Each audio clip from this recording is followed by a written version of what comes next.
Hello టెచ్చు people ఎలా ఉన్నారు? So, ఈ వీడియోలో 'బ్లూ జెయింట్' యొక్క మూవీ అండ్ థియేటర్ ఎక్స్‌పీరియన్స్ గురించి మాట్లాడుకోబోతున్నాం.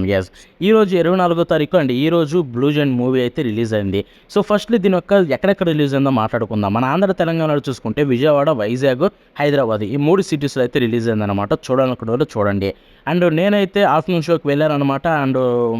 సాడ్‌లీ 9 మందే వచ్చారు. నాకు చాలా బాధేసింది. ఎందుకంటే 'బ్లూ జెయింట్' ఒక చాలా అంటే చాలా మంచి మూవీ అని చెప్పి విన్నాను. అండ్ మాంగా కూడా మంచి పేరుందని విన్నాను. అటువంటి మూవీని ఒక్కరు కూడా ఎంకరేజ్ చేయలేదు. లిటరల్లీ తెలుగు క్రియేటర్స్‌లో ఎవరు దీని గురించి మాట్లాడలేదు. అది చూడగానే ఎంతో బాధ అనిపించింది. ఇంకా రిలీజ్‌కి దగ్గరలో కూడా లేని మనకు 'హైక్యూ' కావచ్చు, 'బ్లూ లాక్' కావచ్చు వీటికైతే హైప్ ఇస్తున్నారు తప్ప దీని గురించి ఒక్కడైనా మాట్లాడతామనుకున్నా ఎవడు మాట్లాడలేదు. అండ్ ఐయామ్ డిసప్పాయింటెడ్ అని చెప్పాలి ప్రతి ఒక్కరి మీద. బట్ నేనేం చేయలేను అనుకోండి. అండ్ ఇక్కడ చూసుకుంటే ఈ మూవీ థియేటర్‌లో కూడా అంత తక్కువ రావడం అనేది చాలా బాధ అనిపించింది ఒక మంచి మూవీకి. మూవీ అయితే బ్రహ్మాండంగా ఉంది గైస్.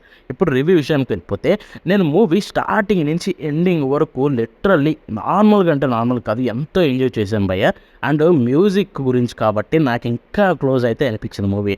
ఎందుకంటే మ్యూజిక్ నాకు బ్రహ్మాండంగా ఇష్టం. చిన్నప్పటి నుంచి నేను మ్యూజిక్ వింటూనే ఉంటా. ఎవ్రీ సాంగ్ ట్రై చేస్తా. ఎవ్రీ బీజీఎం వింటుంటా. అదొక లవ్ అనమాట మ్యూజిక్ మీద. సో, ఈ మూవీ అందుకే ఇంకా బాగా అయితే క్లోజ్‌గా కనెక్ట్ అయింది. బట్ ఈ మూవీలో మెయిన్ థీమ్ వచ్చేసరికి జాజ్ మ్యూజిక్ గురించే.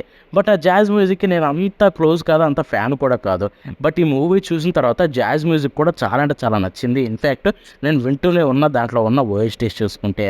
సో, ఫస్ట్ దీని ప్రమేష్ విషయానికి వెళ్ళిపోతే డైమియో మన మెయిన్ హీరో. సో, తను చూసుకుంటే ఒక జాజ్ ప్లేయర్ అవ్వాలి. బట్ వరల్డ్‌లోనే బెస్ట్ అవ్వాలని అనుకుంటాడు. సో, అలాగే విలేజ్‌ని వదిలేసి టోక్యోకి వస్తాడు. వచ్చిన తర్వాత ఒక మ్యూజిక్ లైవ్ దాంట్లో అయితే ఒక పర్సన్ అయితే చూస్తాడనమాట. సవాబి యుకినోరి తను ఒక పియానిస్ట్. చూడంగానే తన పియానో స్కిల్స్ నచ్చి తననైతే అడుగుతాడనమాట. మనం కలిసి ఒక బ్యాండ్ ఫామ్ చేద్దాం. చేసిన తర్వాత చాలా పెద్దగా అవుదామని చెప్పి అంటాడు. ఫస్ట్‌లో సోదనుకున్నా కానీ తర్వాత కలుస్తారు నిజంగానే. అండ్ అంతేకాకుండా తనకి ఇంకొక ఫ్రెండ్ ఉంటాడు. తనే టమాడా షింజీ. తను కూడా డ్రమ్మర్ అవ్వాలనుకుంటాడు. అండ్ వాళ్ళు కూడా కలుస్తారనమాట. వీళ్ళు ముగ్గురు ఇలాగా కలిసి ఒక బ్యాండ్ ఫామ్ చేస్తారు. అదే జాజ్ అని చెప్పి. సో, అలా స్టార్ట్ చేసిన తర్వాత ఎంతవరకు వెళ్ళారు సో, నాకైతే మాత్రం చాలా అంటే చాలా బాగా నచ్చింది. అండ్ లిటరల్లీ మ్యూజిక్స్‌కి అయితే ఫ్యాన్ అయిపోయాను. అట్ ద సేమ్ టైమ్ స్టూడియోకి అయితే హ్యాట్స్ ఆఫ్ చెప్పాలి. ఎందుకంటే ఈ మూవీని డెఫినెట్లీ వాళ్ళు ఎంతో క్లోజ్ అనుకున్నారు కాబట్టి వాళ్ళు అంత బాగా చేశారు. స్టూడియో నట్టుకైతే మాత్రం నేను చాలా అంటే చాలా థ్యాంక్స్ చెప్పుకుంటా. చాలా అంటే చాలా బాగా చూపించారు మన ఈ మూవీని చూసుకుంటే. ఎందుకంటే మీకు యానిమేషన్ వైజ్ బాగుంటుంది. బట్ దీని డైరెక్షన్ మనం మెచ్చుకోవాల్సింది. అసలు ఆ డైరెక్షన్ ఏంటి ఏ రేంజ్‌లో అనిపించిందంటే డైరెక్షన్ లిటరల్లీ నాకు కొన్ని సీన్స్‌లో గూస్ బంప్స్ వచ్చాయి. Especially pre climax. అసలు అది ఎక్స్‌పెక్టే చేయలేదు.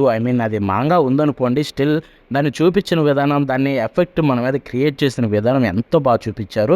ప్రీ క్లైమాక్స్‌లో నాకు షాక్ తగిలింది. అట్ ద సేమ్ టైమ్ బాధేసింది. అండ్ క్లైమాక్స్‌కి వచ్చేసరికి ఎంతో హ్యాపీ ఫీల్ అయ్యి అట్ ద సేమ్ టైమ్ కొంచెం సాడ్‌నెస్ కూడా కలిగింది. సో, అలాగైతే ఒక మంచి ఎమోషన్స్ తోటైతే ఆడుకుంటుందనమాట మనల్ని. అండ్ మూవీ అయితే మీకు ఎంతో ఎంటర్‌టైనింగ్‌గా అనిపిస్తుంది. సో, యానిమేషన్ మాత్రం బ్రహ్మాండంగా ఉంది. సీజీఐ కొంచెం ఎక్కువ వాడారు. బట్ వాడాలి. ఎందుకంటే అక్కడ లైవ్ కాన్సెప్ట్‌లో వాళ్ళు సీజీఐ వాడకుండా 2డీ యానిమేషన్ చేయాలంటే చాలా కష్టం. కాబట్టి సీజీఐ వాడారు. సీజీఐ కూడా చాలా బాగుంది. బట్ 2డీ ఉన్న ఫ్రేమ్స్ అన్నీ కూడా వాళ్ళు లైవ్ చేసేటప్పుడు అవి ఇంకా బ్రహ్మాండం. అసలు ఆ గోల్డ్ ప్యాలెట్ తోటి చూపించిన విధానం క్రేజీ ఉంది.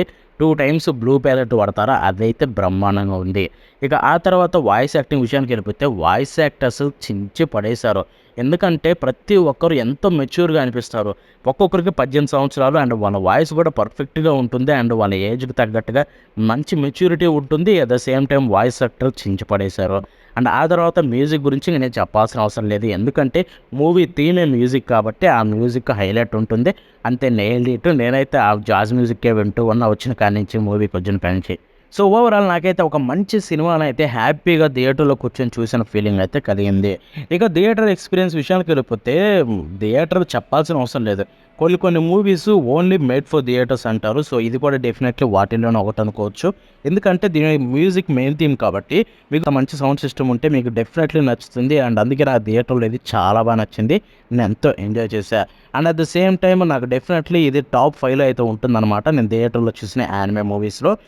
Obviously first 'the boy and the heron', second 'slam dunk' movie. So, ఆ తర్వాత third 'Suzume' and 'Jujutsu Kaisen' fourth ఇదైతే ఫిఫ్త్ అనమాట. నేను అంత బాగా ఎంజాయ్ చేశా ఈ మూవీని. సో, మీరేమనుకుంటారో ఒకవేళ మూవీ చూసుంటే మాత్రం కింద కామెంట్స్‌లో తెలపండి. అండ్ ఎవరైనా థియేటర్‌కి ఎళ్లారో లేదో కూడా కామెంట్స్‌లో అయితే తెలపండి. సో, చూసారు కదా ఇది ఇవాల్టి వీడియో. మళ్ళీ నెక్స్ట్ ఒకరితో ఉంటుంది. బాయ్.